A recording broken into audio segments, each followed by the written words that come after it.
Welcome to Black Health, a weekly talk show discussing medical issues afflicting and impacting the Black South Florida community. Now introducing our host, Dr. Michelle Kirwan Blythewood. Greetings. Thank you so much for joining us and welcome to Black Health, a platform to discuss health issues affecting the Black community. I am your host, Dr. Michelle Kirwan Blythewood. I'm a board-certified pediatrician and the Chief Medical Officer at the Pediatric and Family Health and Wellness Center in Miami Gardens. And today we are talking about HIV and AIDS in honor of World AIDS Day, which is December 1st, with Dr. Debbie Holmes. Dr. Holmes. Good. Hello, Dr. Kirwan. How are you?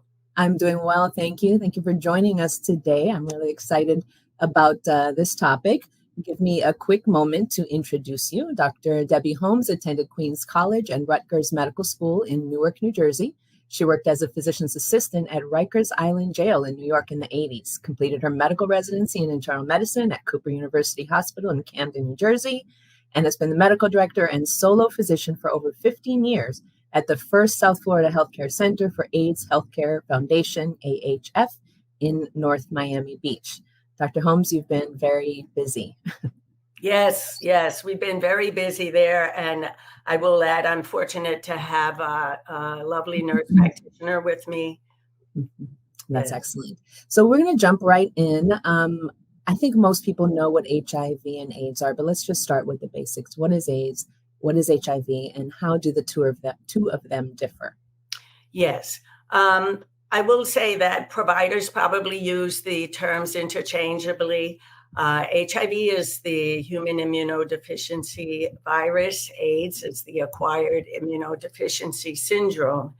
And as we know, this country likes to classify everything. So years ago, and we're 43 years into the epidemic of HIV as we know it since the first case in 1981. Studies have revealed that people who have CD4 cells, the cells that are attacked by the HIV virus, less than 200 copies, are at increased risk for opportunistic infection. So that population was classified as having AIDS, but the terms are really used interchangeably. Yes. And AIDS implies more advanced form of the disease where there's an increased risk for an opportunistic infection. Okay, let's get a little scientific for a second. Explain HIV's effect on the immune system. Yes, HIV attacks, infects and destroys one's CD4 cells. CD4 cells are very important part of the immune system. And they basically take over the virus takes over the cellular machinery of the CD4 cell. And with time, there are fewer and fewer CD4 cells. And many people who are infected can be walking around totally asymptomatic until they have a massive infection, or they may not get an infection. But we see people who come in with very low T cells who could have been infected 10 years. And so basically the virus takes over the immune system, the cellular machinery. The CD4 cell is, very important to protect one against infection. What are the risk factors for contracting HIV? Which population? Yeah, the risk factors remain the same for over 40 years. Contact with bodily fluids, semen, vaginal fluids, rectal fluids, breast milk, blood. Contact can occur with unprotected sex. And of course, there can be transmission, maternal fetal transmission.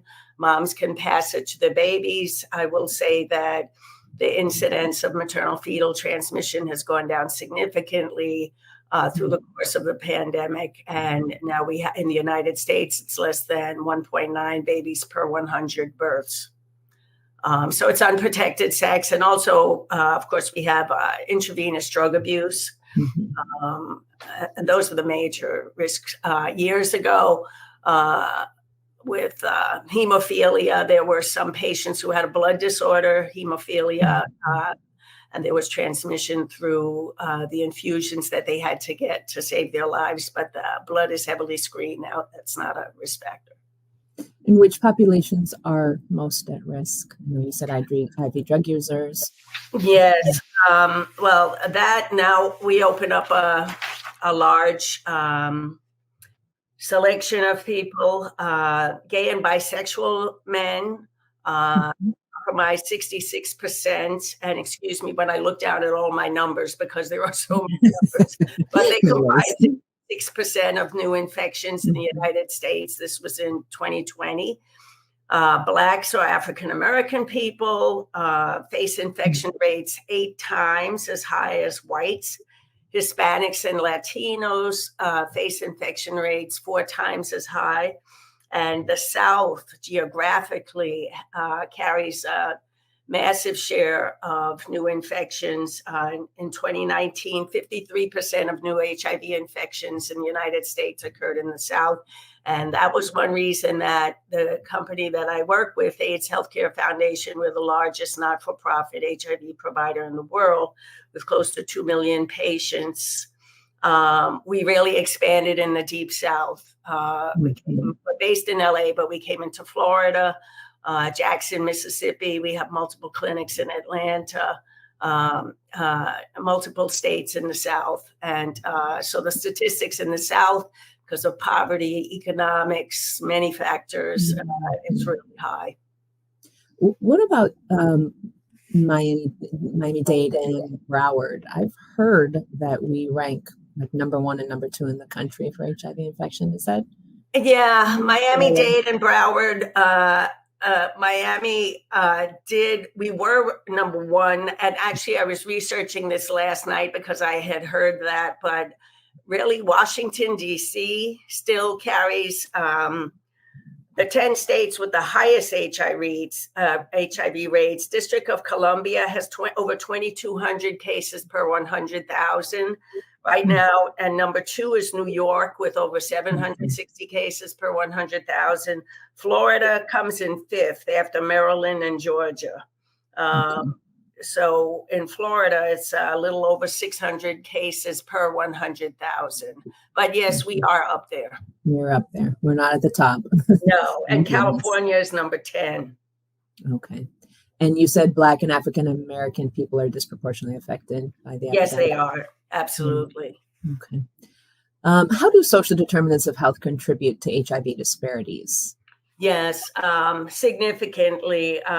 We're dealing with structural racism, as we all know, for many years, which has severe effects on access to healthcare, testing.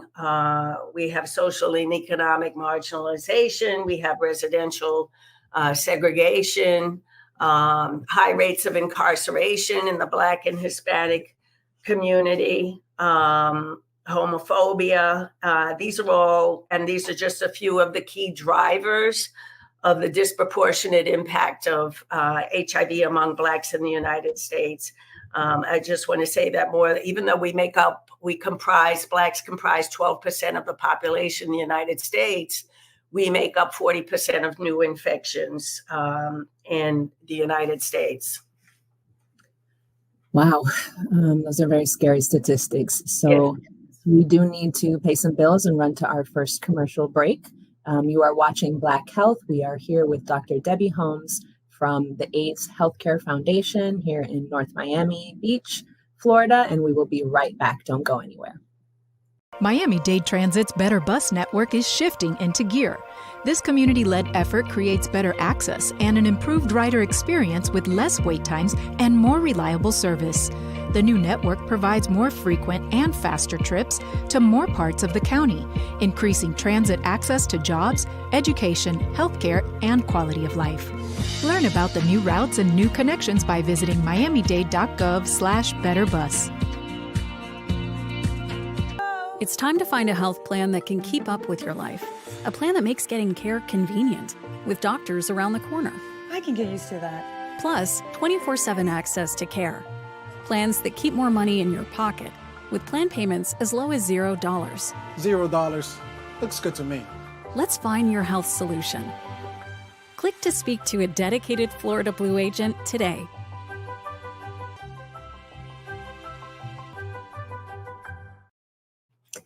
Good day. Welcome back to Black Health. We are talking about HIV and AIDS in honor of World AIDS Day, December 1st, with Dr. Debbie Holmes of the AIDS Healthcare Foundation here in Florida. Dr. Holmes, how has the COVID-19 pandemic affected HIV prevention and treatment and maybe even diagnosis? Yes, COVID pandemic significantly affected the HIV pandemic globally. We had a decrease in testing, and this led to disruptions in care. My office and all of our healthcare centers, in the United States and also globally, we tried to remain open. But globally, in many third world countries, people were unable to get their medications.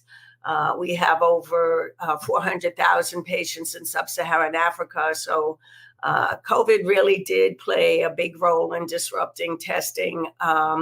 And it's estimated that in 2020, there may have been 40% fewer tests performed in the Black population in the United States.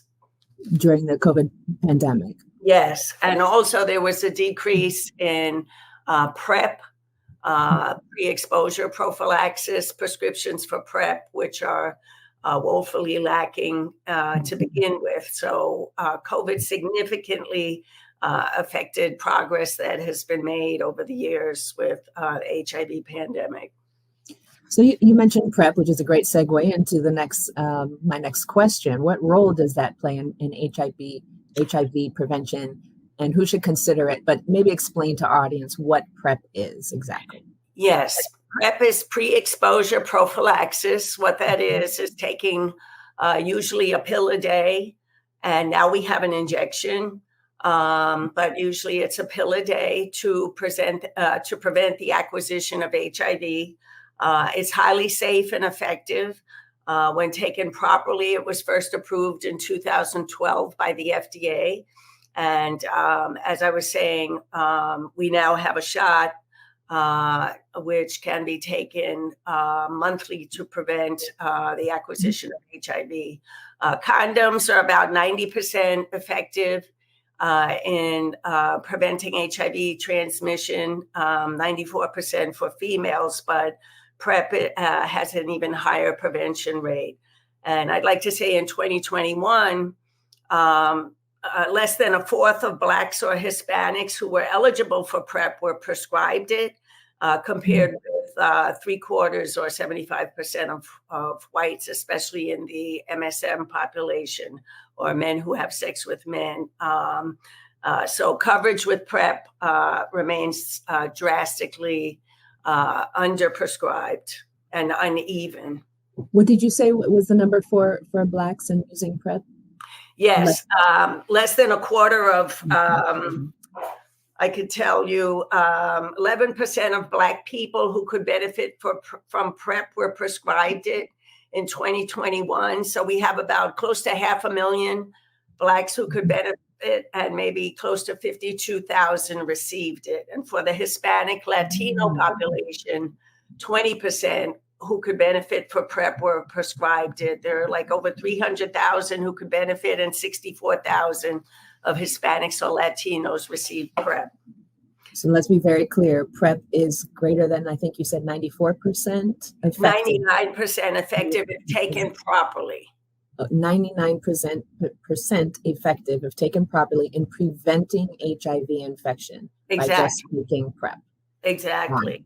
And I'd also like to bring out that in our transgender population, which is highly stigmatized and at significantly increased risk for HIV, they're dealing with transphobia, stigma, homelessness. They are highly, they're very eligible for PrEP, and the majority are not on PrEP. And many are aware, but for whatever reason, they're falling through the cracks and they're not getting PrEP. So there's also PEP, P-E-P, versus PrEP, P-R-E-P. What is PEP and what are the eligibility requirements to be able Yes. to receive it? PEP is post-exposure prophylaxis.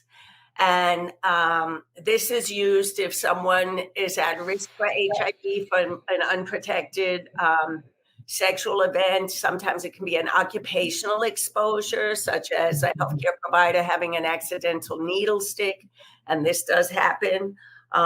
Basically, the use of antiretroviral medicine or HIV medicine within 72 hours of that single high-risk event can stop the acquisition of HIV. Usually that affected person has to take the antiretroviral medicine for 28 days.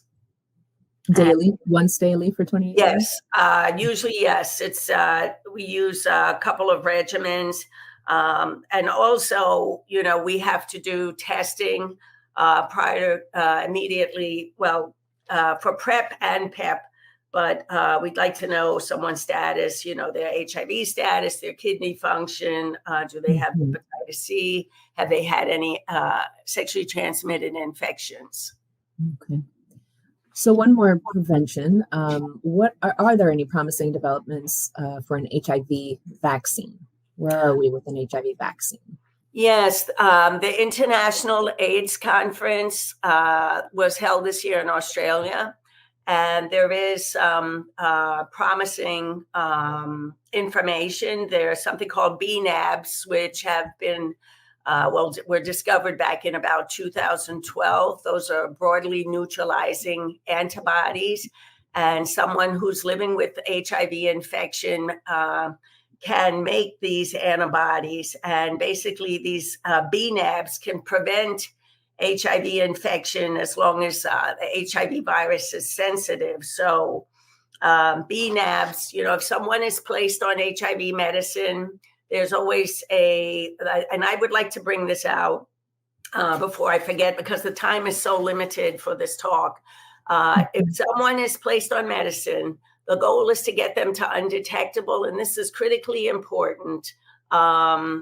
If someone is undetectable, they have less than 20 pieces of virus in a drop of blood, they cannot transmit the virus to their partner sexually. I'm not encouraging unprotected sex, but, in a monogamous relationship, this is critical because this is what has helped to slow down the HIV pandemic. We need to get people into care, get them tested, get them on medicine. We try to do that within 72 hours at AHF. We have a linkage team, but I want everyone to remember undetectable means untransmittable.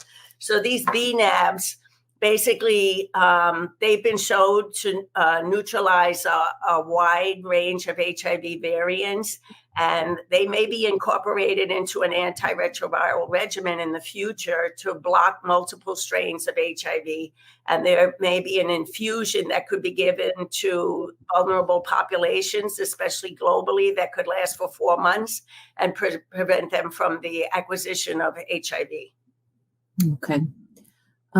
Real quickly, and then I want to dip back to talking about STIs and tuberculosis and other co-infections. But what is the testing for HIV? And then we're going to go to a quick commercial break. What does the testing look like? Is it still blood, finger stick, oral swabs? How are we testing? It's a little bit of everything. And also, we have antibody tests that look for HIV in blood or oral fluid, like an oral swab. Rapid tests take about 20 to 30 minutes. We do massive free testing at, you can see freestd.org, and we do free treatment. And then we have antigen antibody tests. These are done in labs and involve blood draws. And then we have NAT, which is like a nucleic acid testing, which looks for actual virus in the blood. This can detect HIV in the blood within 10 to 33 days post-exposure. So there are various forms of testing, but the big thing is to get some type of test and know your status. And the other big thing is that it can be entirely free. So there's no reason not to be tested. Exactly. We're going to take another quick commercial break. You are watching Black Health. We are talking with Dr. Deborah Holmes from the AIDS Healthcare Foundation here in North Miami Beach, Florida. We will be right back. Miami-Dade Transit's Better Bus Network is shifting into gear. This community-led effort creates better access and an improved rider experience with less wait times and more reliable service. The new network provides more frequent and faster trips to more parts of the county, increasing transit access to jobs, education, healthcare, and quality of life. Learn about the new routes and new connections by visiting miamidade.gov/betterbus.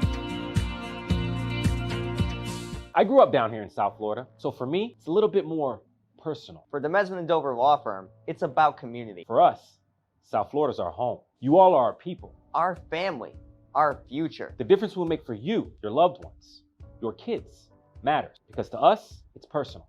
If you need us, call us 24/7 at 866-954-MORE. That's 8. It's time to find a health plan that can keep up with your life. A plan that makes getting care convenient, with doctors around the corner. I can get used to that. Plus, 24/7 access to care. Plans that keep more money in your pocket, with plan payments as low as $0. $0. Looks good to me. Let's find your health solution.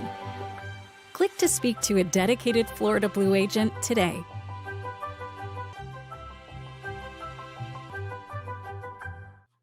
Welcome back to Black Health. We are with Dr. Holmes. We are talking about HIV and AIDS in honor of World AIDS Day, which is December 1st every year. Dr. Holmes, tell us about STI infections, which is sexually transmitted infections. Is there a greater risk for that with an HIV infection? Well, STDs tend to travel together. If someone's HIV positive, not on antiretroviral therapy, because remember, if they have undetectable viral load, they cannot transmit the virus. But if they're not on ARVs, it's much easier to transmit HIV and also for that person to acquire an STI. I just like to bring out that right now we have massive rates of syphilis in addition to all the other STDs. And we have so much syphilis right now that the pharmaceutical company Pfizer cannot make enough penicillin, and we no longer have shots. Shots are only available for pregnant mothers who have syphilis so that they don't give syphilis to their babies. We've had over 2,000 cases of congenital syphilis in the past couple of years in the United States, which is just unbelievable. So I'm telling patients now, I see people with STIs all the time. Listen, if you get syphilis, you're going to be taking medicine, pills for a minimum of 14 days. There's no shot.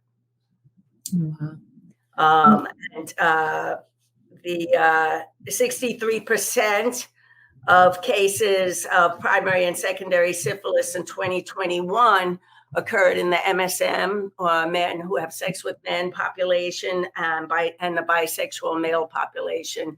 And I'd also like to bring out that regarding the acquisition of HIV in Black men, in gay and bisexual men, there's a 1 in 6 lifetime risk for HIV.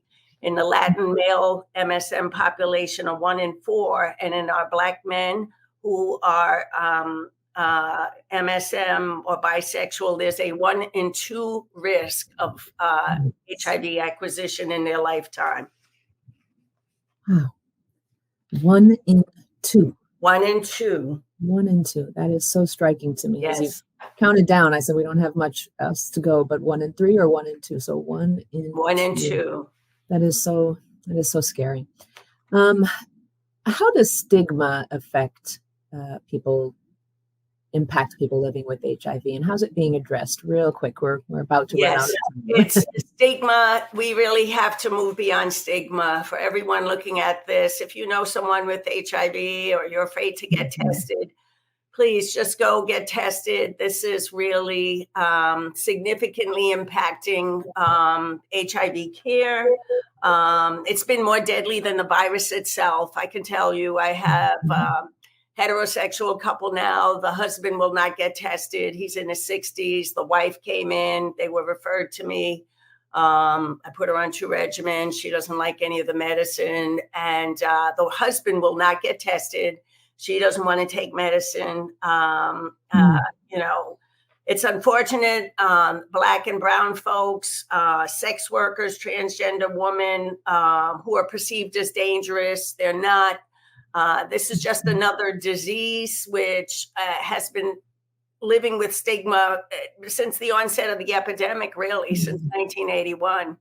And it's now considered a chronic disease versus a deadly disease. It's a chronic disease that can be treated. If a 25-year-old male walks into our office, studies have shown, stays in treatment, that person can live well into their 70s. I'm not saying there may not be a few bumps along the way with illnesses, but and maybe there won't be. It's so important to get diagnosed, know your status, and get into care. So, Dr. Holmes, we do need to wrap up. Just give us one more time where patients or people can get tested for free. Yes, I'd like to, let's see, there are a couple of websites, freestdcheck.org. That's freestdcheck.org and freehivtest.net. If you're in Miami, we do free testing at my office on Wednesday nights from 5 to 7 o'clock, and we do daily testing in Fort Lauderdale. We took over HIV testing for the Broward County Health Department years ago. We do like over 200 tests a day there. And also the Department of Health the Department of Health also has tests that you can receive it at home. You can exactly.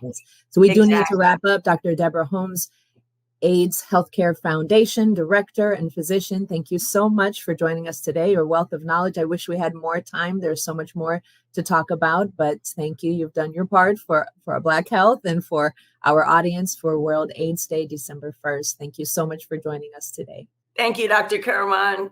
It's been a pleasure. Have a great day. Thank you. You too. And join us again on Black Health. You can find me at Black Health Show on IG. Take care, everybody. Bye. Bye-bye.